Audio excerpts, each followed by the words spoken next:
देखिए कल हमने चर्चा की थी अविकारी शब्द कौन से होते हैं, क्या होते हैं, इसके बारे में इसका चार्ट भी हमने बताया था कि वे शब्द जो लिंग वचन कारक काल आदि के आधार पर बदलते नहीं अर्थात परिवर्तित नहीं होते हैं वो आपके अविकारी शब्द कहलाते हैं। इस पर हमने कल चर्चा की थी।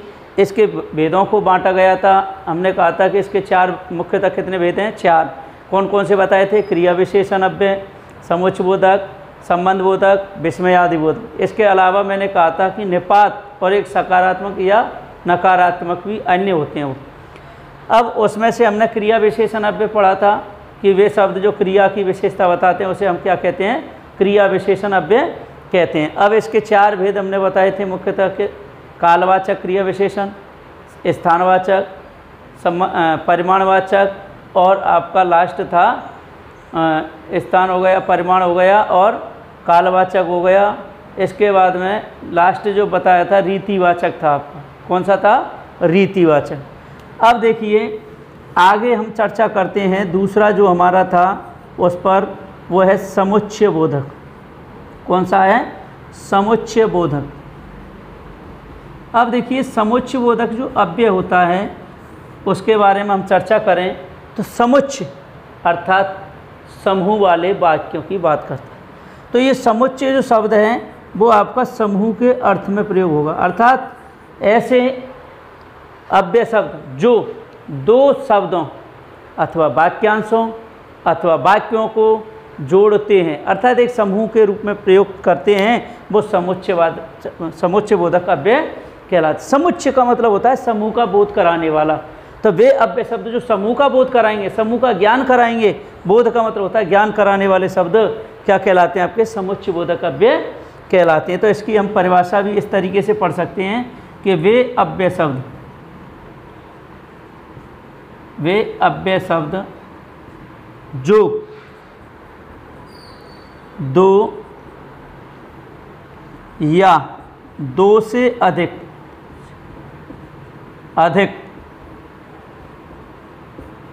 शब्दों, कोमा वाक्यांशों, कोमा वाक्यों को जोड़ते हैं तो उन्हें समुच्चय बोधक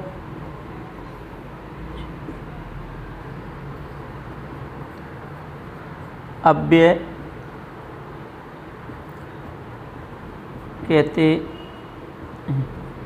तो देखिए ये परिभाषा क्या कहती है कि या तो हमारे दो शब्द हो सकते हैं, या दो वाक्यांश हो सकते हैं, या दो वाक्य होते हैं, उनको जो जोड़ते हैं, इसीलिए इसको दूसरा नाम है योजक। इसको हम क्या कह देते हैं, दूसरा नाम योजक बोधक भी हम कह सकते हैं।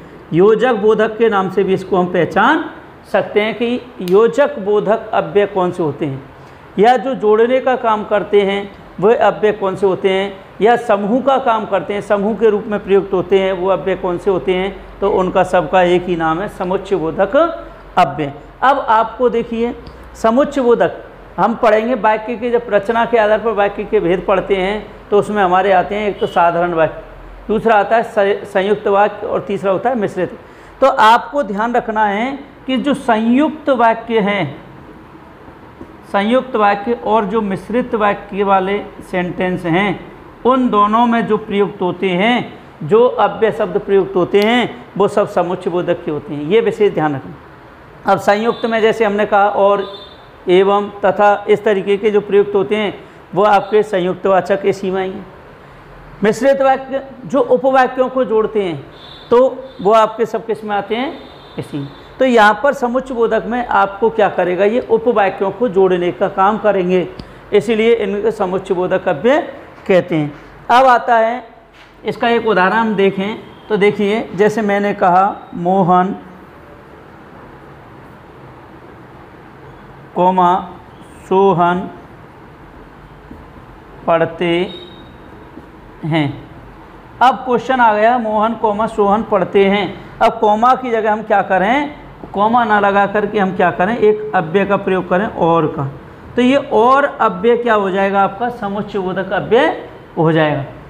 ठीक है, इस तरीके के जो होंगे आपके वो सब क्या कहलाएंगे, समुच्चयबोधक अव्यय या संयोजक क्या कहलाएंगे आपके, योजक बोधक कहलाते हैं आपके। अब बात आती है इसके भेदों की। तो समुच्चयबोधक जो अव्यय है उसको दो भागों में बांटा गया है। समुच्चयबोधक अव्यय को कितने भागों में बांटा गया है, दो भागों में। दो भाग कौन कौन से हैं, देखिए पहले जो अपन पढ़ते थे दो भाग, इसके संयोजक और विभाजक पढ़ते थे बस केवल। लेकिन अब थोड़ा परिवर्तन आ गया है इसमें। क्या है, परिवर्तन होने की वजह से और वास्तविक देखा जाए तो समानाधिकरण और व्यधिकरण ही होते हैं, और इन्हीं में ही वो संयोजक और विभाजक छिपे होते हैं। तो देखिए इसके जो मुख्य रूप से दो भेद होते हैं, एक होता है समानाधिकरण, समानाधिकरण,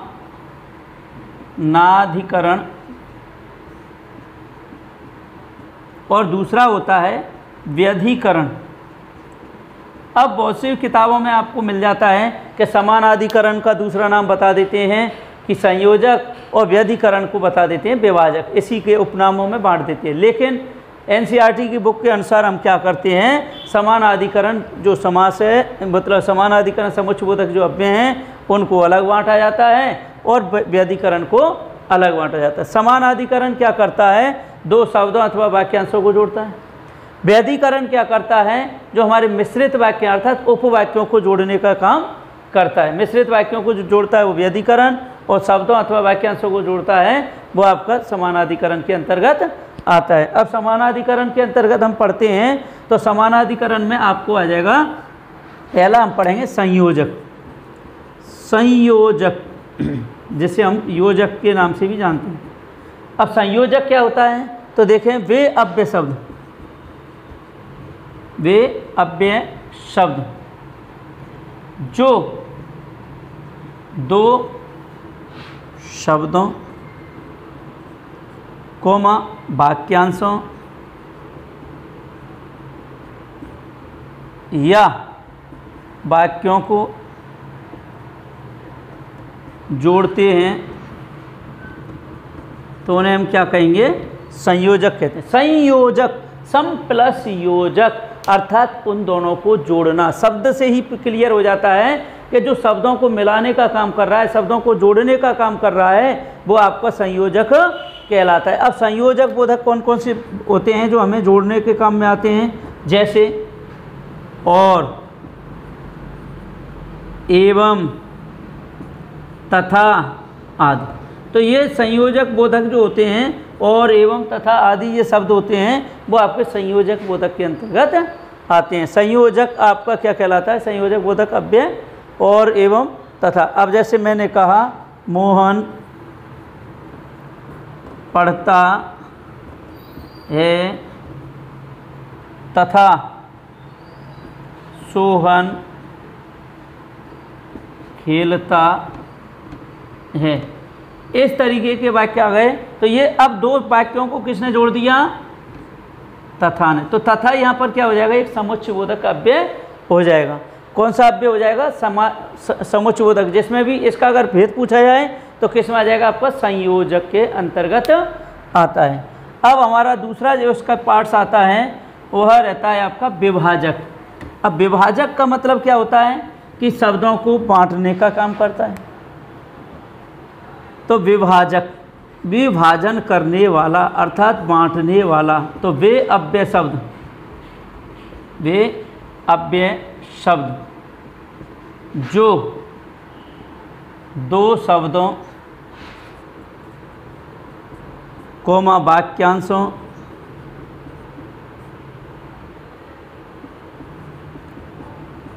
कोमा वाक्यों को बांटने का काम करते हैं या विभाजन का काम करते हैं, को बांटने का या विभाजन करने का, ऐसे लिखना, विभाजन। वे अव्यय शब्द जो दो शब्दों अथवा वाक्यांशों को विभाजित करते हैं, क्या करते हैं, विभाजित करते हैं तो उन्हें विभाजक समुच्चयबोधक अव्यय कहते हैं। तो उन्हें कौन सा अव्यय कहते हैं हम? विभाजक समुच्चयबोधक अव्यय कहते हैं। अब विभाजक में कौन कौन से आ जाते हैं? जैसे में हम लिख सकते हैं, देखिए बांटने का काम करते हैं, किंतु, परंतु, लेकिन, वरना।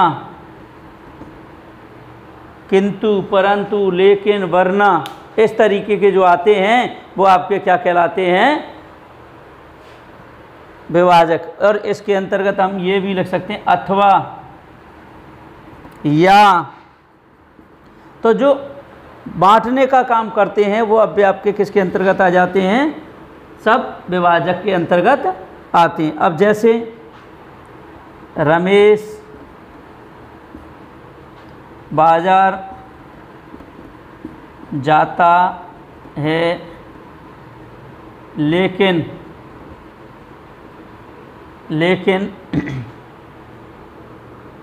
दिनेश कुछ नहीं करता। तो कुछ नहीं करता, यहाँ पर लेकिन से ये शब्द क्या कर रहा है? आपको बांट रहा है। इस शब्द को क्या कर रहा है? सेंटेंस को बांटने का काम कर रहा है, विभाजन का काम कर रहा है। ऐसे हम कहते हैं सुधर जाओ वरना अच्छा नहीं होगा। तो अब यहाँ पर क्या करेगा? सुधर जाओ वरना अच्छा नहीं होगा। तो यहाँ पर आपको सुधरने के लिए अलग अलग कर रहा है सेंटेंस। एक तो सुधरना, वरना अच्छा नहीं होगा, तो वरने से ये शब्द आपको बांटने का काम कर रहा है। ऐसे ही अथवा से तुलसीदास अथवा मीराबाई का चरित्र चित्रण करो, तो अथवा मतलब इनमें से किसी एक का। तो लेकिन शब्द को तो जोड़ रहा है, तो इसलिए ये समुच्चयबोधक के अंतर्गत आता है। अब आता है हमारा नेक्स्ट व्यधिकरण। अब व्यधिकरण में हम पढ़ेंगे, व्यधिकरण क्या करता है? मिश्रित वाक्यों को जोड़ने का काम करता है। व्यधिकरण समुच्चयबोधक अव्यय। तो वे अव्यय शब्द जो दो उपवाक्यों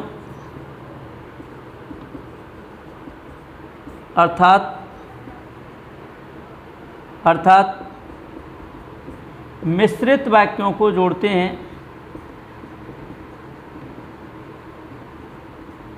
मिश्रित वाक्यों को जोड़ते हैं, तो उन्हें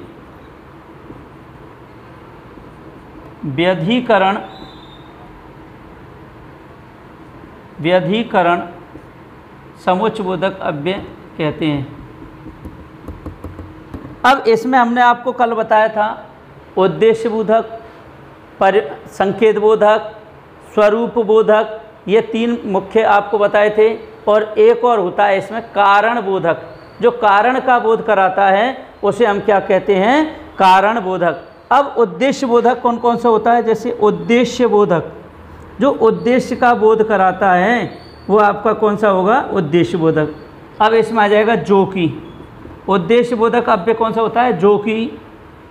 ठीक है, क्या होता है? जो कि। और एक होता है ताकि। तो जो कि और ताकि ये दो आपके अव्यय क्या कहलाते हैं?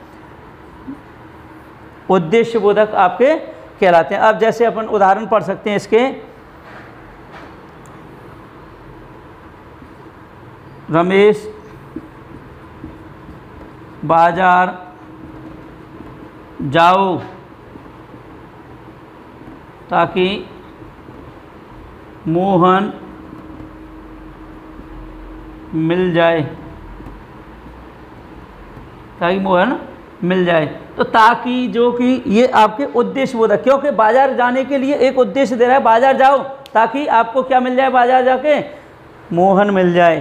अर्थात उद्देश्य के वजह से यहाँ जो कि और ताकि आते हैं। उद्देश्य बोधक जिससे अपना उद्देश्य सॉल्व होता है, उद्देश्य हल होता है, ऐसे उद्देश्य बोधक जो अव्यय हैं वो जो कि और ताकि आपके प्रदर्शित करेंगे।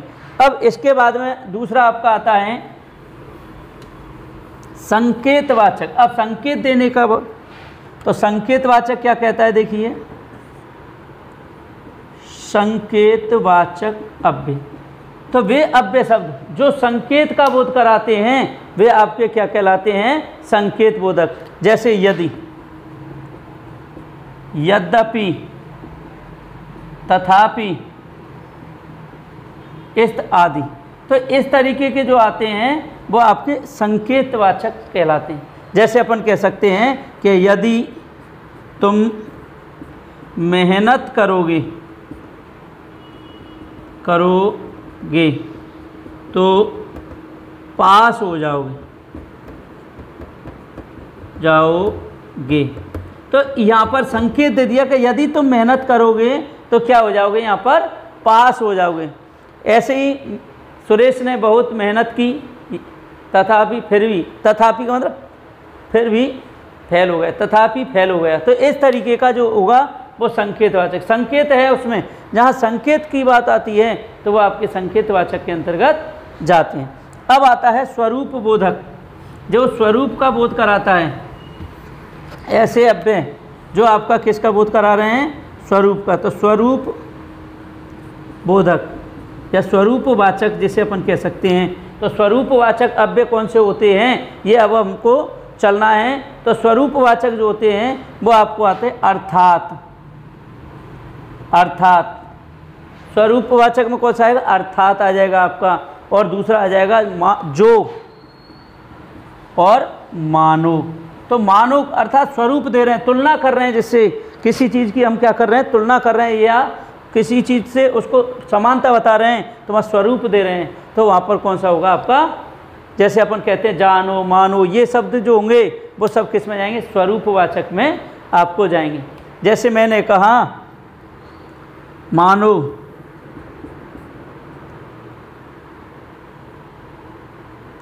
दूध की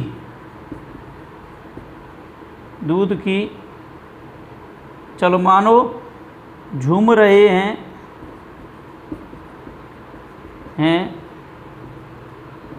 तरुभी मंद पवन के झोंकों से। तो ऐसे स्वरूप दे दिया। मानो झूम रहे मतलब उस मानव से, जैसे डांस करते हैं, नाचते हैं, ऐसे ये पेड़ हैं वो झूम रहे हैं, किससे? मंद पवन की झोंकों। तो मानो, जानो ऐसा स्वरूप दे देते हैं। वहाँ पर क्या आता है? या हम किसी एक शब्द को दूसरे शब्द में अर्थात लगा के प्रदर्शित करते हैं तो उसको दूसरा स्वरूप दे देते हैं, तो वहाँ भी आपका स्वरूप बोधक अव्यय होता है। अब आता है नेक्स्ट, मैंने कहा था इसका चौथा, एक और जो हमने चार्ट में जो लिखा नहीं था, इसलिए अब यहाँ पर देखें कारण बोधक। कौन सा होता है? कारण बोधक। एक आपका होता है चौथा इसका कारण, जो कारण का बोध कराता है उसे हम क्या कहते हैं? कारण बोधक कहते हैं। और ये आपको ज़्यादातर जो हमारा मिश्रित वाक्य बनाता है उसमें इसका प्रयोग होता है। जैसे क्योंकि,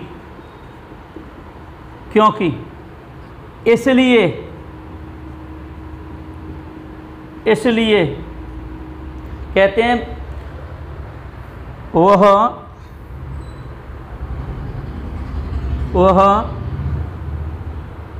परीक्षा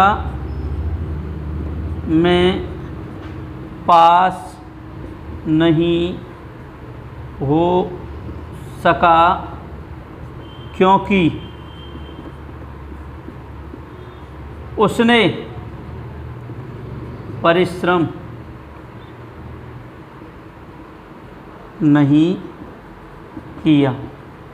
तो उसने परिश्रम नहीं किया, वह परीक्षा में पास नहीं हो सका क्योंकि उसने परिश्रम नहीं। अब यहाँ कारण बोधक, परीक्षा में क्यों सफल नहीं हुआ? क्योंकि उसने परिश्रम मतलब पढ़ाई नहीं की, अर्थात यहाँ कारण लग गया।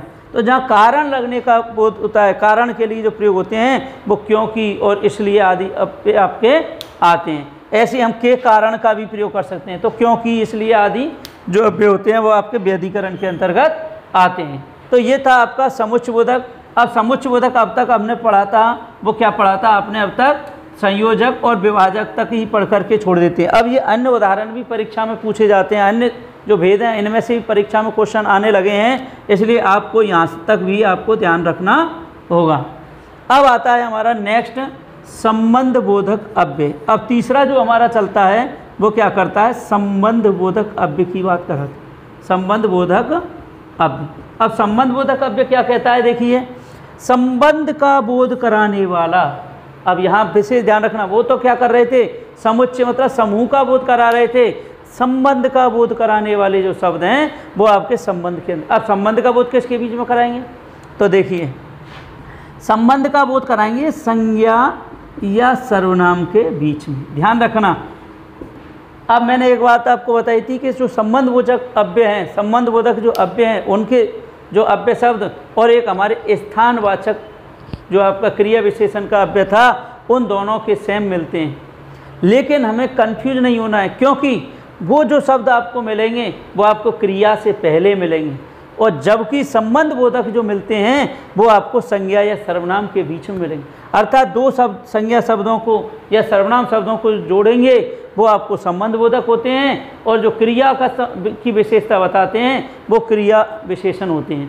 तब आपको ध्यान रखना है कि देखिए, इनके बीच में जब मिलते हैं, इनके क्या मिलेगा, बीच में, संज्ञा या सर्वनाम शब्दों के बीच में मिलते हैं तो वो आपके संबंध बोधक होते हैं। और क्रिया से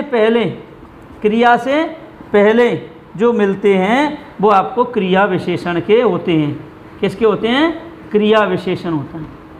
ये विशेष ध्यान रखें, क्रिया से पहले जो अव्यय मिलते हैं वो क्रिया विशेषण के होते हैं, और संज्ञा और सर्वनाम के बीच में मिलेंगे वो आपको संबंध बोधक का बोध कराएंगे। अब देखिए इसकी परिभाषा क्या कहती है, वे अव्यय शब्द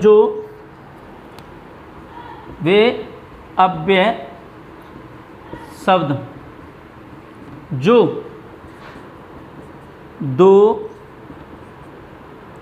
संज्ञा या सर्वनाम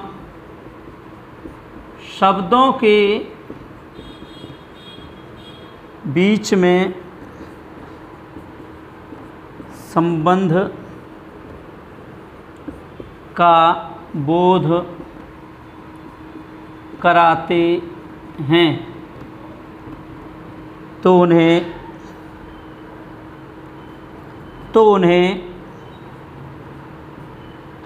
संबंध बोधक अव्यय कहते हैं। तो उन्हें संबंध बोधक अव्यय कहते हैं। अब विशेष बात ध्यान रखनी है, इसमें परिभाषा में मैंने क्या कहा कि वे अव्यय शब्द जो दो संज्ञा शब्द, संज्ञा मतलब जानते हैं किसी व्यक्ति वस्तु स्थान आदि का नाम, तो किसी व्यक्ति वस्तु के बीच में या किसी व्यक्ति वस्तु स्थान के बीच संबंध बता रहे हैं, या सर्वनाम जो संज्ञा के स्थान पर प्रयुक्त होने वाले शब्द हैं, सर्वनाम के बीच संबंध का बोध करा रहे हैं, तो वो आपके संबंध बोधक अव्यय कहलाएंगे। तो विशेष बात ये ध्यान रखनी है कि क्रिया की विशेषता बताते हैं, अर्थात क्रिया से पहले जो लगे होते हैं वो क्रिया विशेषण के होते हैं, और जो संज्ञा शब्दों के बीच में अव्यय लगे होते हैं वो आपको संबंध बोधक के होते हैं। ये विशेष ध्यान रखना है। अब देखिए जैसे में कौन कौन से अव्यय होते हैं, जैसे हमने पढ़ा था आगे, पीछे, ऊपर, नीचे, दाएं, बाएं, किनारे पर, बिना, के बिना, अक्सर,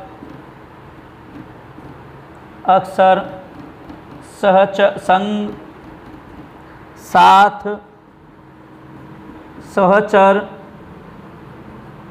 सहचर आदि जो आते हैं, आपके आदि जो शब्द हैं ये आपका क्या करेंगे, संबंध का बोध कराएंगे। अर्थात वे दो शब्दों के बीच संबंध का बोध करा रहे हो वो आपको संबंध बोधक अव्यय कहलाएंगे। तो ये जो शब्द हैं आगे, पीछे, ऊपर, नीचे, दाएं, बाएं, इधर उधर, ठीक है, इधर उधर भी इसमें आ जाएंगे। तो जो हमारे स्थानवाचक में हमने पढ़े थे उन्हीं से मिले हुए हैं, लेकिन वे क्रिया से पहले होंगे और यहाँ पर दो शब्दों के बीच में होंगे। ये विशेष ध्यान रखना है आपको।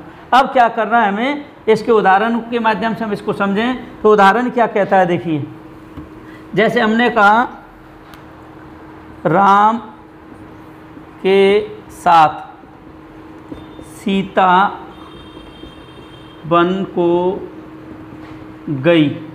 अब ये उदाहरण हमने कारकों में भी काफ़ी पढ़ा।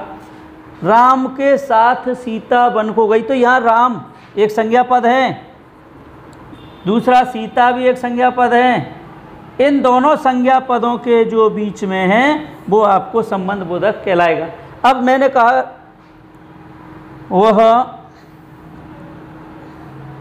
वह नीचे बैठा है, वह नीचे बैठा है, तो क्रिया से पहले नीचे जो शब्द है अव्यय आपका, वो आपका किसके अंतर्गत हो जाएगा? ये आपका क्रिया विशेषण का होगा। किसका होगा? ये क्रिया विशेषण का आपका उदाहरण होगा। तो जो क्रिया से पहले जो स्थानवाची शब्द लगे हैं वो आपको किस में जाएंगे? क्रिया विशेषण के अंतर्गत जाएंगे।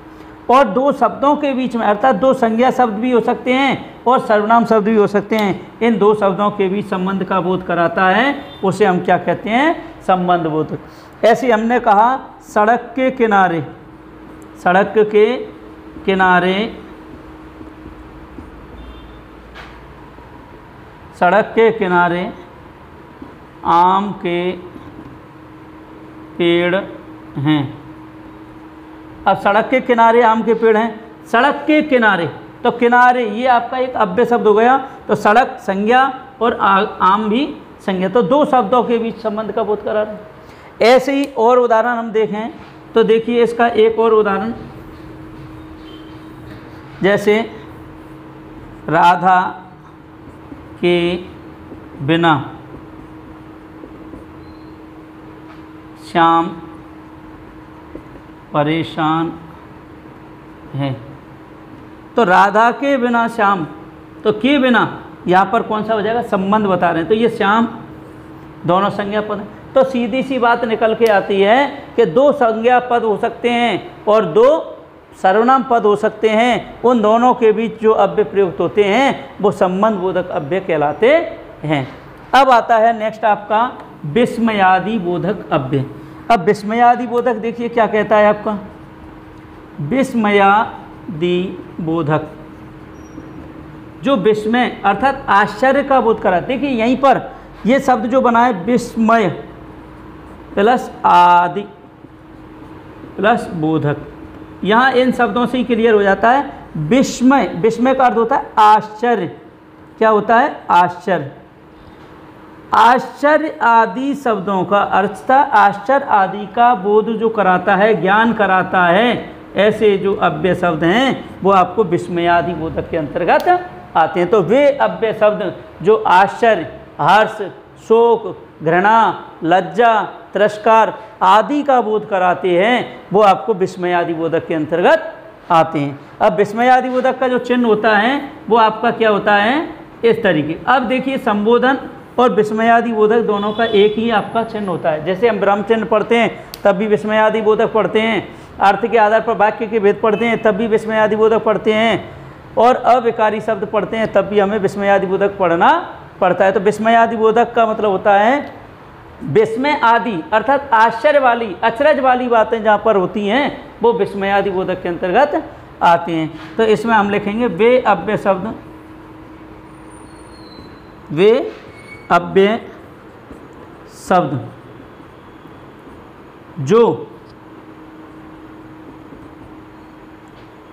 आश्चर्य, हर्ष, शोक, घृणा, लज्जा, तिरस्कार आदि का बोध कराते हैं,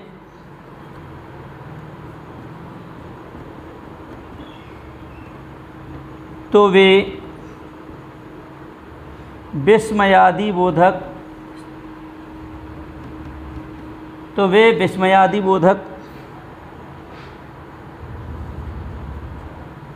अव्यय कहलाते हैं। तो वे कौन से अव्यय कहलाते हैं? विस्मयादि बोधक अव्यय कहलाते हैं। अब विस्मयादि बोधक का मतलब यहाँ पर कौन कौन से अब हो जाएंगे आपके?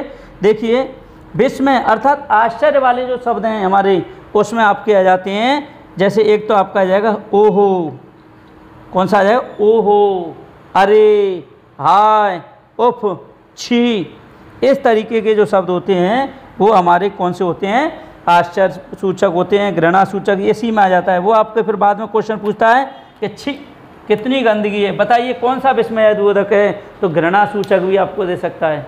ऐसे भी आप पूछ सकते हैं, ओहो आप कब आए, अरे आप कब आए, तो ये ऐसा कैसा होगा, ये आश्चर्य सूचक होगा आपका। तो जैसे में हम लिख सकते हैं इसमें, अरे ओहो, वाह, छी, छी, थू थू, धत धत, धिक, शाबाश, काश, हाय आदि। ये ऐसे जो विस्मय वाले शब्द हैं वो सब किस में आएंगे, विस्मय आदि बोधक। अब इसके उदाहरण के माध्यम से हम देखें तो उदाहरण क्या कहता है, देखिए इसका, अरे आप कब आए, आए, अरे आप कब आए, तो यहाँ पर हमारा जो अरे है ये रेखांकित आ गया, तो ये कौन सा होगा, विस्मयादि बोधक अव्यय होगा। ऐसी शाबाश, तुमने बहुत अच्छा किया, बहुत अच्छा किया, शाबाश तुमने बहुत अच्छा किया, छी, यहाँ कितनी गंदगी है,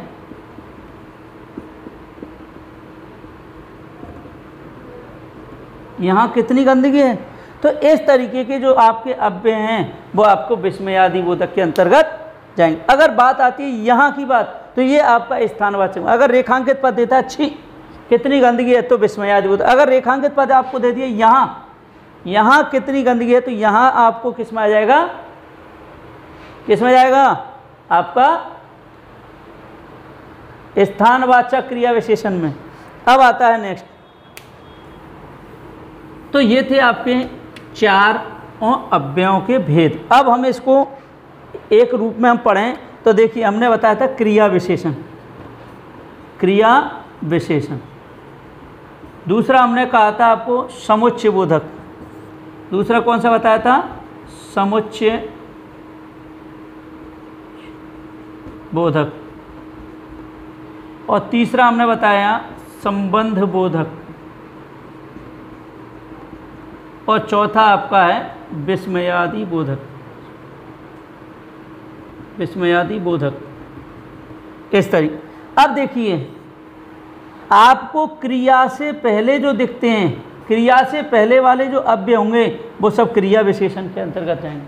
क्रिया से पहले लगते हैं वो क्रिया विशेषण, जो समूह के रूप में प्रयोग होते हैं, अर्थात उपवाक्यों को जोड़ते हैं, उपवाक्यों के बीच में, जो उपवाक्यों के बीच में लगते हैं वो आपको क्या कहलाते हैं, समुच्चय बोधक। दो उपवाक्यों को बीच संबंध का बोध कराते हैं, अर्थात दो संज्ञा पदों के बीच संबंध बताते हैं, वो आपको किस में जाते हैं, संबंध बोधक। जो आश्चर्य की बात करते हैं तो वो आपके सब किसके अंतर्गत जाते हैं, विस्मयादि बोधक। तो ये हमें विशेष ध्यान रखना है। अब इनके अलावा जो हमारे अव्यय एक्स्ट्रा जो परीक्षा में पूछे जाते हैं तो वो है आपका सबसे कीमती और महत्वपूर्ण, वो है निपात। अब निपात अव्यय क्या होता है, निपात अर्थात वे अव्यय जो किसी संज्ञा या सर्वनाम पर जोर देते हैं, अर्थात बल देते हैं, वो आपके निपात अव्यय कहलाते हैं, निपात कहलाते हैं।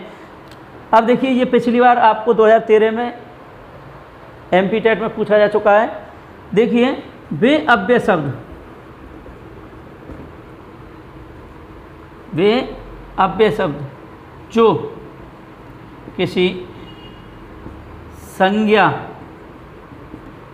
या सर्वनाम पद पर विशेष बल अर्थात जोर देते हैं, हैं तो वे शब्द निपात कहलाते हैं। जैसे, अब जैसे में कौन कौन से आ जाते हैं आपके? ही, भी, केवल, मात्र आदि। तो ऐसे जो शब्द हैं वो आप सब किसके अंतर्गत आते हैं? निपात के अंदर। जैसे मैं भी आपके साथ चलूँगा, मैं भी आपके साथ चलूँगा, तो मैं भी, तो इस पर विशेष बल दे रहा है। यह कार्य मोहन ने ही किया है। मोहन ने, देखिए एक तो हम कह देते हैं ये कार्य मोहन ने किया, लेकिन इसमें इतना विश्वास नहीं होता कि मोहन ने किया है, लेकिन ये कह देते हैं कि यह कार्य मोहन ने ही किया है, तो यहाँ पर ही लगते ही आपका किस में चला जाएगा? आपका निपात, अर्थात संज्ञा पर, इस पर जोर दे रहा है। किस पर दे रहा है? मोहन पर, कि ये तो मोहन ने किया है। ऐसे यहाँ मैं भी, अर्थात मैं पर, अर्थात कर्ता पर बल दे रहा है, तो यहाँ पर किस में आ जाएगा? ये आपका निपात। ऐसे ही हम और उदाहरण के माध्यम से कह सकते हैं कि मेरे पास केवल 10 रुपये। एक तो मैं कह देता 10 रुपये, लेकिन इतना विश्वास, लेकिन केवल या मात्र लिख देता तो उसमें निपात, अर्थात विशेष बल दे देते हैं, तो वो आपको निपात के अंतर्गत जाते हैं। अब आता है हमारा नेक्स्ट जो अन्य अव्यय है, वो आपका आता है सकारात्मक या नकारात्मक, जिसे हम कह सकते हैं स्वीकारात्मक या अस्वीकारात्मक। सकारात्मक या नकारात्मक अव्यय। अब सकारात्मक या नकारात्मक क्या हो सकते हैं? तो जो सकारात्मक होते हैं वो तो आपके आते हैं जी हाँ या हाँ, इस तरह। नकारात्मक नहीं, मत, न, इस तरीके के जो होते हैं वो आपके नकारात्मक होते हैं। नकारात्मक नोट वाले, मना करने वाले, और सकारात्मक मतलब जो स्वीकृति देने वाले। जी हाँ, यह काम राम ने किया है। जी हाँ, मैं भी चलूँगा। जी हाँ, हाँ ये काम कर लीजिए। इस तरीके के जो होंगे वो सब आपके किस में आएंगे? सकारात्मक। शोर मत करो, शोर मत करो, तो यहाँ पर निषेध, मना करने के अर्थ में कौन सा होगा? नकारात्मक। तो इस तरीके के जो उदाहरण होते हैं वो आपके सकारात्मक या नकारात्मक अव्यय के अंतर्गत जाते हैं। अब आपको इसी में से ही आपके क्वेश्चन बनते हैं। पहला क्वेश्चन बनता है कि वे शब्द जो लिंग, वचन, कारक, काल आदि के आधार पर बदलते नहीं हैं वो आपके कहलाते हैं अविकारी शब्द। दूसरा प्रश्न बनता है कि अविकारी शब्दों को कितने भागों में बांटा गया है? 4 भागों में। क्रिया विशेषण, समुच्चयबोधक और संबंधबोधक और विस्मयादिबोधक। अब बात आती है कि वे शब्द जो संज्ञा या सर्वनाम पर विशेष बल या जोर देते हैं तो वो आपको कहलाते हैं निपात कहलाते हैं। एक क्वेश्चन यहाँ से बनता है। अब इनके बाद में स्थान का बोध कराएंगे, वो स्थानवाचक में जाएंगे। काल का बोध कराते हैं, वो कालबोधक में आएंगे।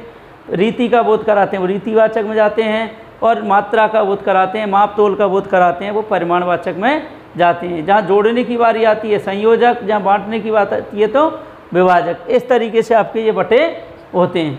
ठीक है, आज के लिए यहीं पर। अब नेक्स्ट टॉपिक के साथ फिर उपस्थित होंगे। तब तक के लिए जय हिंद, जय भारत।